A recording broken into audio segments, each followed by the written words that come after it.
Hello everyone, my name's Ken Raymond and I'm the book editor for the Oklahoman.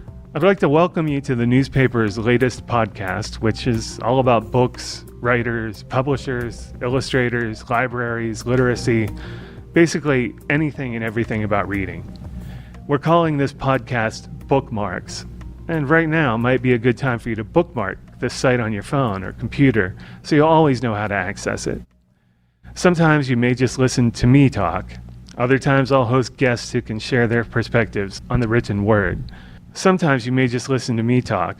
Other times I'll host guests who can share their perspectives on the written word. Today I'm here with Oklahoma author John J. Dwyer, a novelist and historian originally from Texas who has spent much of his life here in the Sooner State. He and his family currently live in Noble. John is, well, there's no other way to put it. John is one of the nicest guys you'll ever meet. He is the author of the nonfiction history book, The Oklahomans, and is currently working on its companion volume. He's here today mainly to talk about his recent novel, Mustang, which is the sequel to his 2017 novel, Shortgrass. Both are about Oklahomans and are set in Oklahoma, focusing on a Dust Bowl farmhand named Lance Roark, who grows up to become a college football star and an ace pilot. John, thanks for joining me. Well, it's an honor to be with you, sir. John, if you wouldn't mind, can you give listeners just a brief synopsis of, I guess, both Shortgrass and Mustang? Sure. Well, Shortgrass and Mustang are sort of an American odyssey, if you will. They're the story, as you alluded to, of a young Oklahoma farm boy growing up in the Dust Bowl out on the Chisholm Trail around the Duncan area, which is where I grew up. And as you know, writers are probably somewhat wise to stick somewhat to that which they know. So right. The land, the people, the customs, the folkways of that area, the dialect and that sort of thing, I grew up around. So Lance is a character risen up from the people in the land that I grew up in, that I revere. And it begins with Shortgrass on Thanksgiving Day, 1933, in the depths of the Great Depression, and of course around here that additional catastrophe, the Dust Bowl, and even parts of Oklahoma that weren't officially in the Dust Bowl. They had just as big a problem because the farmland was worn out a couple of generations in from the land runs and all. So Lance is growing up in this environment, and it's Thanksgiving Day, last football game ever between arch rivals Duncan High School and Marlow High School. And I guess maybe a little bit of a spoiler, but not too much of one, that the reason it was the last football game ever, unbeknownst to them going into the game, was because there was a brawl on the field that day, Ken. And it wasn't just between the Duncan and Marlow football players, but it was actually between the two towns. Duncan and Marlow, most of both towns were there for that game, and they, at a certain point, I guess had just had enough of it, and they spilled out onto the field, and the stands cleared, and the two towns began to battle one another. If that sounds too strange to be true, all I can say is I actually have numerous eyewitness accounts from people on both sides of the fray that were there, including the father of one of my friends who was in the Duncan band and had a duck when a tuba from the opposing band sailed over his head. So that kind of gets it kicked off. And Lance is a Mennonite. He's a pacifist-raised young man in, as we talk about in the book, a very non-pacifist part of the country. Well, obviously, I mean, given if the two towns are fighting, there you go. That's absolutely bizarre. It is, and in the, I guess, nearly 90 years since, Duncan and Marlow have never played football again.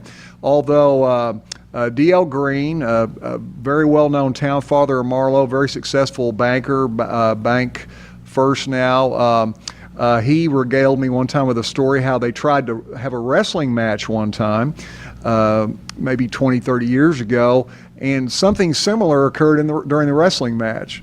Oh my gosh. I think Duncan and Marlow are better left alone to just be one another's cousins and do business and have fun and maybe scrimmage each other in the preseason, which we did when we were growing up. So that kicks Shortgrass off. You follow Lance Roark, this good Oklahoma boy from the Dust Bowl, up as the years pass. He becomes he has an unusual acumen as an athlete, so that gets into its own kettle of fish among the Mennonites that he was raised in. Well, we're not used to mixing with the public school folks, much less in this violent game of football. So the church has to meet and kind of pass a dispensation even to allow him to play football. But he's got this great athletic ability that leads him into the University of Oklahoma and actually part of the first great OU football team. And this is where, as you know, I as a historian, I try to weave believably and not too presumptuously the real and the unreal, fiction and nonfiction, to give the reader a sense that they're actually there going through these experiences back in the time and place. So Lance is a part of a very real Oklahoma football team that was the first what became Big 8, eventually Big 12 conference champion, first bowl game participant, undefeated team, and his best friend becomes Waddy Young, a very real person that I think you know of, who was the first consensus All-American football player ever at OU, went on to become a pro football star and a war hero himself. So this is one of the characters that you pulled from history and fictionalized a bit to make it tie in with That's right. Book. And we also, there's another nonfiction character, probably even more familiar to your listeners, Ken, named Walter Cronkite. Huh. And believe it or not, although being a University of Texas graduate, his first job out of UT was as the play-by-play announcer for the University of Oklahoma football team. So we weave that in, and that's fun to do. And this is all still during Shortgrass, the first of the two books. So you have Lance Roark rising up from the farm, going to OU as a football athlete, becoming a part of this great team, befriending this legendary player, Waddy Young. And then as, of course, the war grows near, war takes shape in both the Pacific and Europe in the late 1930s. And as a historian, I like kind of weaving that in the background so the reader has kind of the through line of Lance's story, but in the background there's this increasingly ominous presence of World War II escalating and growing closer. And I like that myself in books when I read novels. I like there to be kind of a big story in the background that keeps me turning the page to see, well, when's that going to get close? When's that going to happen? And near the end of Shortgrass, the Japanese bomb Pearl Harbor. Lance's athletic ability by that point has translated into also being a great natural aviator. And of course, as you know, Oklahoma this was a hotbed, always has been for aviation. It's been one of the leading states in the Union. We've had proportionally the most astronauts of any state. We've had great aviators, great aces in real life in the world wars. And so what happens is after Pearl Harbor, Lance has to make this crucial decision. He's being offered a commission as a B-17 Flying Fortress pilot to take command of in the European Air War. Does he follow the teachings of his background and upbringing, or does he answer the call of his country in the greatest conflict in world history? And that kind of brings us, that kind of happens in the closing scenes, that decision of Shortgrass, which sets the stage for Mustang. So as I wrote in a recent story about you and your books, I don't think it's much of a spoiler to say that he signs on with the military. He takes that pilot job. Yeah, it's kind of hard, a little bit hard to keep it hidden. It was a little easier when Shortgrass was out before Mustang, and you're wondering what's going to happen. But yeah, when Mustang gets here and you see the book cover is a P-51 Mustang in a dogfight with a German Messerschmitt 109, it kind of gives a clue what happens. Yeah, kind of hard to hide that. Yeah. We're recording this just after the 75th anniversary of D-Day. Yeah. And talk a little bit about why that is significant, not only historically, but also in the specific context of Mustang. Yeah. Well, Ken, as you know, a couple of weeks ago, Mustang was the top-selling novel in Oklahoma, according to the Oklahoma newspapers' statewide rankings. And this was, I guess, a surprise to all of us. We're certainly overjoyed by it. But I think part of the reason for that was people have picked up on the fact that this isn't just a popcorn-munching war novel, Mustang.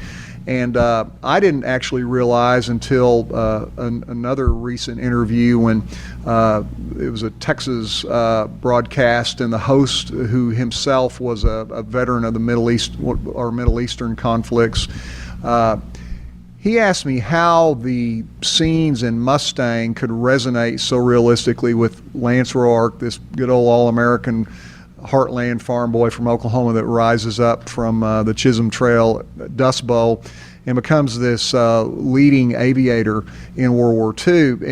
And of course, what I've tried to do in the book is go beyond the normal, as I said, popcorn munching war novel, and go a little bit farther and present, on one hand, a cautionary tale for us, for our young people, to realize what's involved when you actually enter conflict and combat, but also to pay tribute and to look back in a sense of reverence and gratitude toward those that came before us, and the price that so many of them paid that we could have all the comforts and opportunities we have today. And so this one host, who himself was a veteran and had been deployed, he said, you know, the scenes, the PTSD scenes that Lance, to kind of give another spoiler, eventually become a part of his life after the loss of friends, horrible scenes as we try to portray, I think, on the one hand, in an exciting way, but on the other hand, almost like a horror movie would do, which was the reality of the European Air War, especially these guys. Lance starts out in command of a B-17 bomber with a 10-man crew. These guys flew at highest altitudes ever in history at that point. They were freezing to death, even with their electric flight suits, which many times would short out on them. Even with those things running, it'd get 40, 50, 60, even 70 degrees below zero in those compartments. They were being shot at. They could easily lose their oxygen. There were, after interviewing a number of veterans of that European Air War and doing just countless hours of research and reading, I realized there were so many ways not just to die but to suffer on those missions. It's no wonder, you know, we're somewhat familiar with the name Memphis Belle. That was a famous B-17 right. That was recognized as the first where the crew actually made it through their assigned 25 missions. And you think, wow, 25 missions doesn't sound that much today with jet fighter crews and all, but back then it took nearly 2 years before our first crew survived just 25 missions. Now think about that. That meant they were shot down, they had to bail out, they were captured, they were killed. That is, if you do the math on that, these guys figured out that their chances of surviving their 25 missions were remote. And of course in Mustang we explore that. So as Lance Roark takes us through that, we're in the cockpit with him through, first in a B-17 and then in the second half of the book, a P-51 Mustang. We realize that this, what was referred to as shell shock when many of us were growing up, that was kind of like when Uncle George left the room, as happened in my life. Well, where did Uncle George go? Well, you know, he still gets this ringing in his ears. It's shell shock from the war. We know now that Uncle George and a lot of these other guys, they had post-traumatic stress disorder like our veterans now do. So I think that's part of what sets Mustang apart, is we really deal realistically with what these guys had to go through to win the war. Well, without getting overly personal, you recently shared with me a video of a speech that you gave on Memorial Day at the Woodring Wall of Honor in the Veterans Park in Enid. And, you know, as I told you personally, it really couldn't have been more moving. And what you talked about in part was about your father, who you never really had a chance to know, and how the war and maybe PTSD and all that stuff affected his life and the lives of his survivors. You know, we share that story? Sure. You bet, Ken. And this is one of those things, you know, as a foolish young man and boy, you know, we hear certain things, but we don't really pay attention. But it's only as you get older that you begin to absorb the significance of the people and events that came before you. And certainly that's been so in my life. And as you say, I was very honored on Memorial Day to be asked by the city of Enid to give their annual Memorial Day address out at the airport near the Woodring Wall of Honor. And for those that don't know, I just encourage you to go check that out. They've got an 80% scale replica of the entire Vietnam War Memorial Wall out there. Then they have a separate set of marble or granite monuments that list every Oklahoman that has given their life for their country in any of the wars. So it's an incredible place to be. And as you say, I gave this talk for the city of Enid on Memorial Day, and they kind of wanted me to talk about my own experience, tying into the theme of that day. And I never really had given a talk like that for all the talks and writing I've done through the years. But that day it came out, and it was really the story of my dad, John Adams Dwyer, Oklahoma City native. And here's a guy that at the outset of World War II volunteered. And those that are familiar with the comic book character in the great films of Captain America, the original Captain America film, The First Avenger, there's a sequence of scenes where Steve Rogers, this kind of skinny, guy that kind of gets, is kind of the 98-pound weakling to start with, gets picked on and bullied. But he, despite that, he is more determined to go fight for his country and defend freedom and help others that are in need than any of his larger, stronger friends. And first part of that movie is Steve Rogers repeatedly trying to enlist and get in the Army. And I said in that talk in Enid that my dad will always be my Captain America, because he certainly wasn't a 98-pound weakling, but he had a problem in one eye. He had subpar vision and subpar hearing in one ear, to the extent that he was immediately classified 4F, which meant they would not take him into the Army in any capacity. He was determined. He went back 5 times before on the 5th time he actually switched eyes on the eye test, used his good eye on both, and got into the Army. Well, he was sent to the Pacific Theater, and just suffice to say that over the next 3 years, among the other things that happened to him, he did work his way up to sergeant twice, got busted back to private both times for fist fighting. And as people say, well, what was that all about? Well, all I know is he had a grandfather who was named O'Dwyer that came over from Ireland as a teenager on a boat alone. So that might give you a clue to some of it. But so this was not a shrinking violet sort of guy. He was obviously in combat. He was on New Guinea for a long time, and of course a lot of folks have heard of New Guinea, but most of us don't realize that that was such a bloody campaign. It went on for 3 years in World War II, and it was still going on when the atomic bombs were dropped. We still hadn't totally eradicated New Guinea of Japanese. It really never ended till, and that's one of those places where they had Japanese guys coming out from the sticks 10, 20 years after the war. Well, my dad was on New Guinea, and among other things, he's the Dwyer side of the family that had curly blonde hair like my brother got, and I hate him for it. I didn't get that. But my dad actually did have a real thick curly head of blonde hair when he went off to war at age 19. When he came back over 3 years later, his head was bald as a cue ball.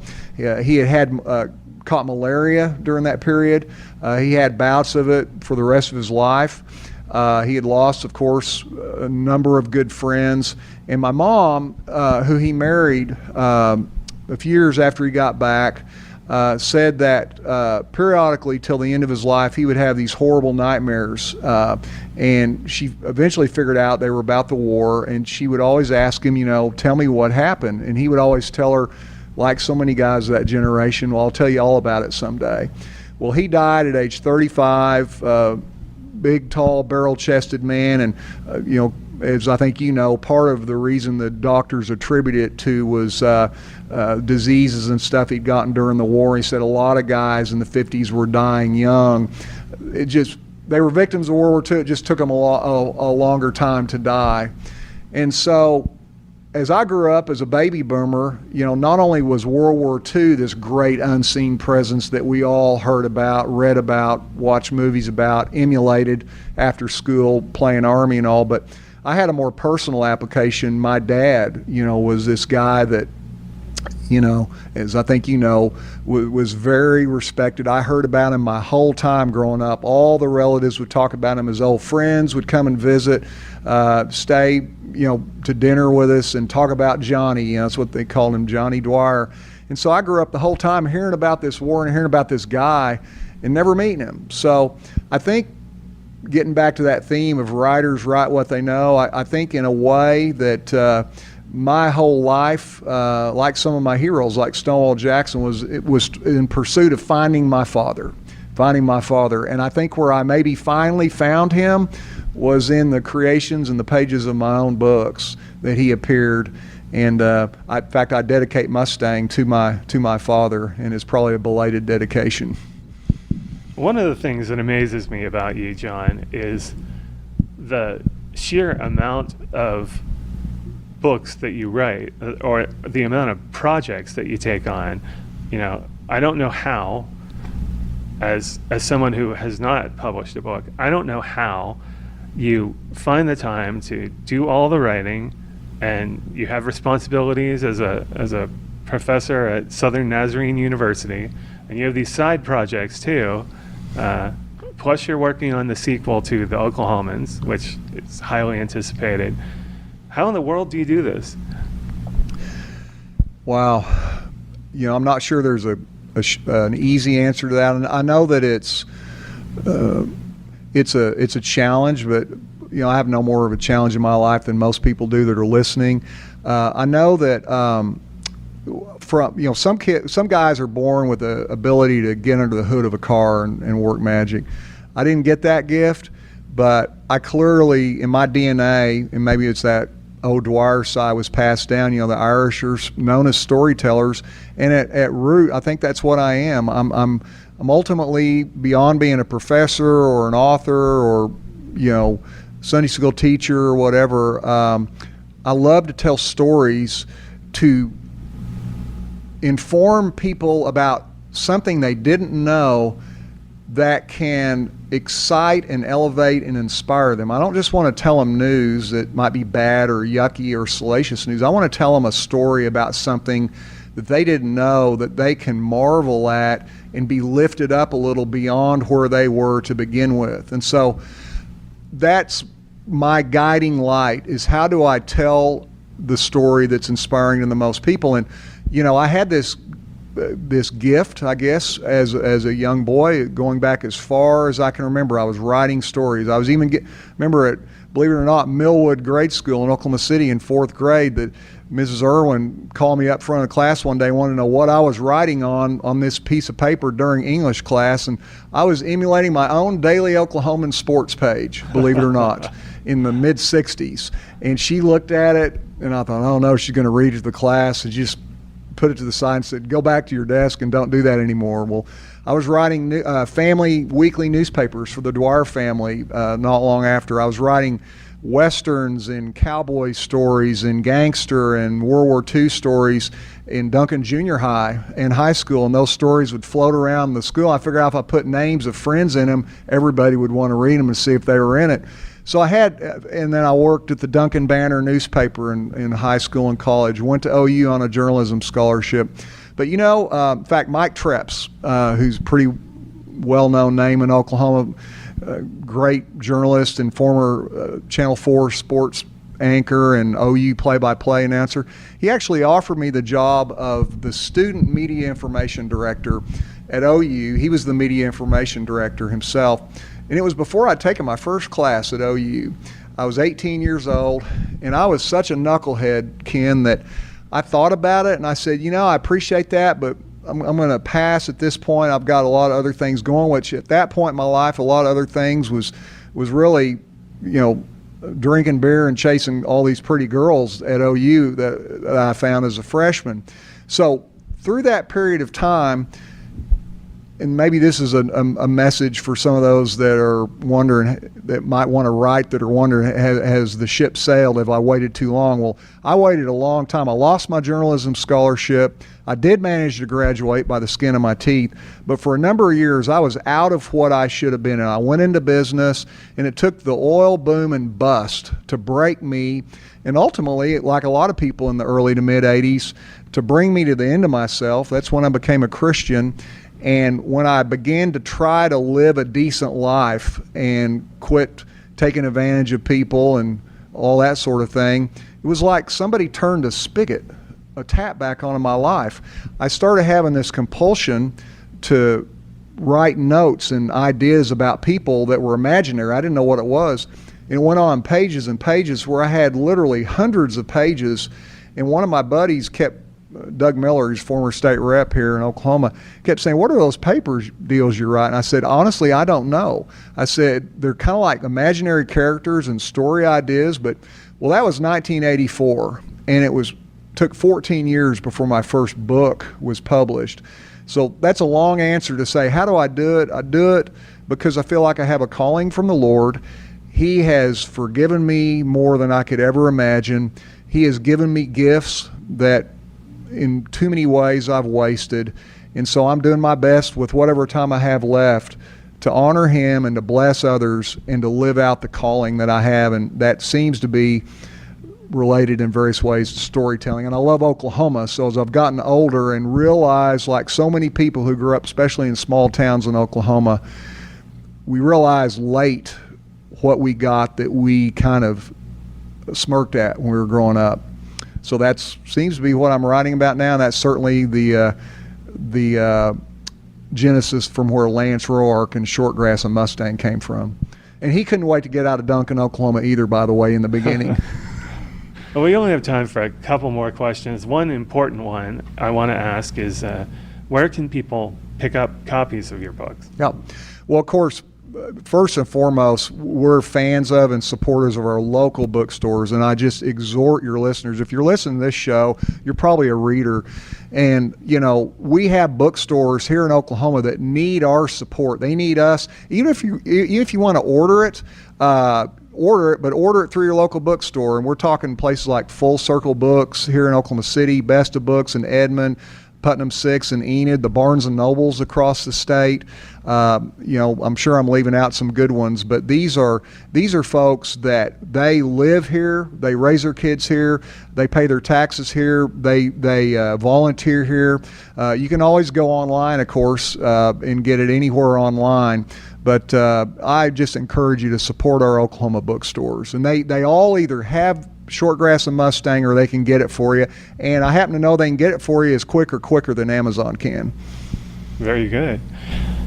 I'm going to throw one last question at you. It's one that I always ask no matter what interview I'm doing. At the end of it, I always ask, is there anything that I haven't asked you about that you feel you want to share? Maybe... Just I would encourage people on kind of a closing note related to Mustang, since that's a book that's just out. That took a lot of years to write, and in a way, I've been learning about it, and it's being written on me, and then me eventually writing it my whole life. It's a love letter back to people that sacrificed, as my dad and a lot of other people's dads or granddads did, a lot, if not all, what they had for people whose names I didn't even know, many of us, so that we could have these great opportunities we have. We're sitting here in this beautiful building in this wonderful city, Oklahoma City Renaissance and maps and all. There were some people that laid down their lives that we would be able to do that sort of thing. But then it's also a love letter forward to those who come after us, to realize that just because they're standing there on third base, they weren't born on third base. It wasn't because they hit a triple. They got given an opportunity. And so to realize and maybe look into what people before them did for them. It's real easy to criticize our country. We're not perfect. Certainly we look into our past, and there are things in our past we think, gosh, I can't believe we did that back then. But there were a lot of great people and great things that were done for us. So Mustang's kind of a love letter forward and back, and it's ultimately to the readers of this generation that you can climb in the cockpit with Lance Roark and see what happened with our forefathers in an exciting and turbulent and momentous time some years ago. Okay, I'm afraid that's all we've got time for. Jono, thank you so much for coming in and being part of this podcast. To everyone else, keep an ear open. Our next podcast will follow up soon. I'm not sure the actual schedule yet. But anyway, for Bookmarks and for the Oklahoman, I'm Ken Raymond, and thanks for listening.